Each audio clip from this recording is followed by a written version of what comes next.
नमस्कार, मी Jyoti Petwardhan. Welcome to Jyoti Petwardhan channel. आज आपण करणार आहोत भाजलेल्या बियांची सुपारी किंवा मुखवास म्हणू शकतो आपण त्याला. मिक्स सीड किंवा रोस्टेड सीड्स. अगदी सोपी आणि झटपट होणारी आणि भरपूर दिवस टिकणारी अशी ही रेसिपी आहे. या भाजलेल्या बिया खूप हेल्दी असतात, आरोग्यासाठी खूप फायदेशीर आहेत त्या. शिवाय घरी केलं की बऱ्यापैकी स्वस्त पण पडतं हे आणि टेस्टी तर आहेतच. पण अगदी येता जाता बकाणा भरून खायच्या नाहीत खूप आवडलं तरी.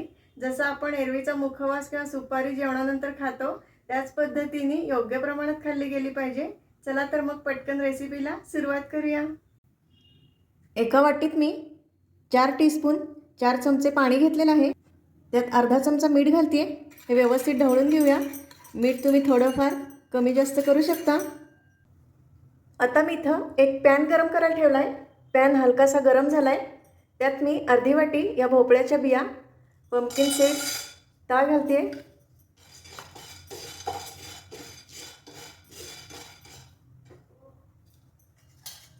आपण जे हे मिठाचं पाणी करून ठेवलेलं ते अगदी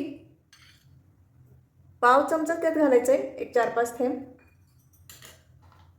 आणि भाजून घ्यायचं.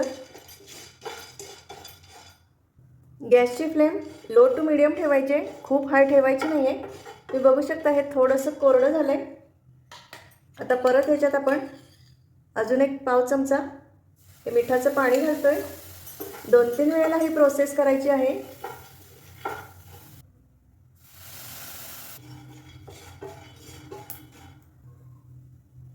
मिश्रण पूर्ण कोरडं झालेलं आहे. बियांचा हलकासा रंग पण बदललेला आहे आणि त्यात चटचटायला पण लागलेला आहे. आता आपण काढून घेतो आहे आणि याच पॅनमध्ये आता मी ह्या सूर्यफुलाच्या बिया घालते आहे, अर्धी वाटी. आणि हे थोडंसं मिठाचं पाणी, पाव चमचा. मगाशी जशा आपण भोपळ्याच्या बिया भाजल्या तशाच ह्या सनफ्लॉवरच्या पण भाजून घ्यायचे. अगदी पटपट भाजल्या जातात. 2-3 वेळा रिपीट करायचं. 3 वेळेला मी पाव चमचा मीठ ह्याच्यात ॲड केलं, मिठाचं पाणी. तुम्ही बघू शकताय हलकासा हा रंग पण बदललेला आहे बियांचा आणि हे कोरडं पण झालेलं आहे पूर्ण. मी इथं या भोपळ्याच्या बिया आणि या सनफ्लॉवर सूर्यफुलाच्या बिया वापरलेल्या आहेत. तुम्हाला हव्या असतील तर तुम्ही अजून याच्यात टरबूजाच्या बिया, खरबुजाच्या बिया किंवा मगज बी, तुम्हाला ज्या कुठल्या हव्या असतील किंवा आवडत असतील त्या याच्यात ॲड करू शकता किंवा तुमच्याकडे ज्या अवेलेबल असतील त्या वापरूनसुद्धा तुम्ही करू शकता.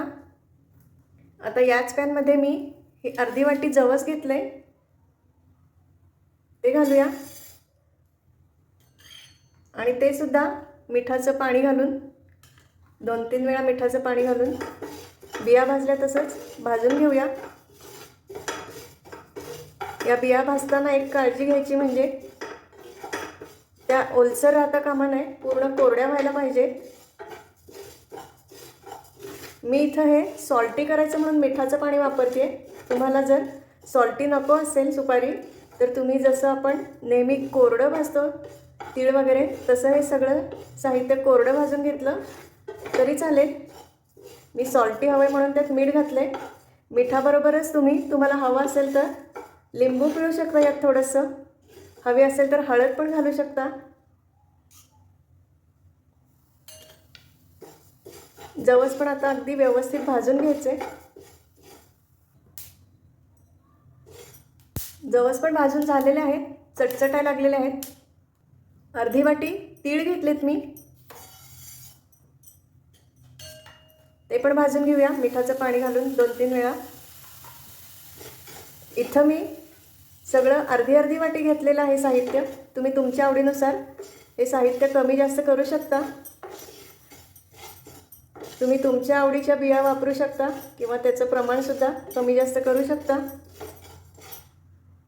मी मगाशी म्हटलं तसं टरबूजाच्या किंवा मगज बी अशा वेगवेगळ्या प्रकारच्या बिया तुम्ही याच्यात ॲड करू शकता.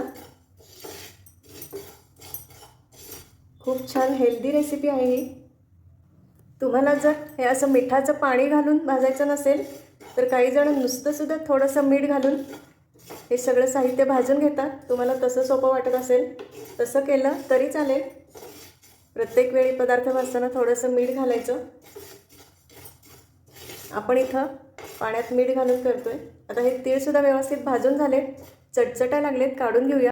आता याच्यात मी 1 चमचा ओवा घालते. ओवा ऑप्शनल आहे, तुम्हाला नसेल घालायचा, नाही घातला तरी चालेल, किंवा प्रमाण तुम्ही तुमच्या आवडीनुसार कमी जास्त करू शकता. ओवा पण मिठाच्या पाण्यावर भाजून घेतोय.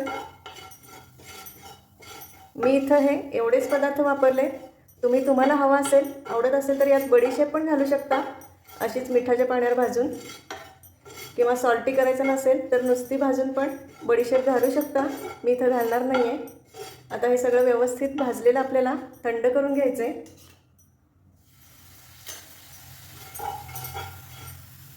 ओवासुद्धा व्यवस्थित भाजून झालेला आहे. हलकासा त्याचा रंग पण बदलला आहे. आता हे सगळंच आपण व्यवस्थित गार करून घेऊया आणि मग बघूया पुढे त्याचं. तुम्हाला हवं तर असंच ठेवू शकता. ह्या बिया गार झालेल्या आहेत. ह्या अशाच खूप छान लागतात, अगदी मस्त. पण तुम्हाला हवा असेल तर तुम्ही हे मिक्सरला काढू शकता. मी आपल्या थोड्याशा मिक्सरला काढून घेते आहे. मिक्सरमधून सुपारी वाटून घेतलेली आहे. तुम्हाला बारीक किंवा भरड कशी तुम्हाला वाटायची तशी वाटून घेऊ शकता.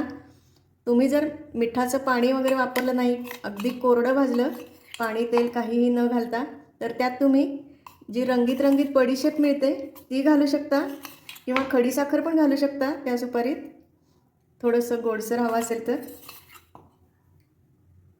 पण इथं आपण मीठ वापरून केलं आहे म्हणून मी खडीसाखर किंवा रंगीत बडीशेप वापरत नाही आहे. तुम्ही तुम्हाला हवी तशी व्हरायटी यात करू शकता.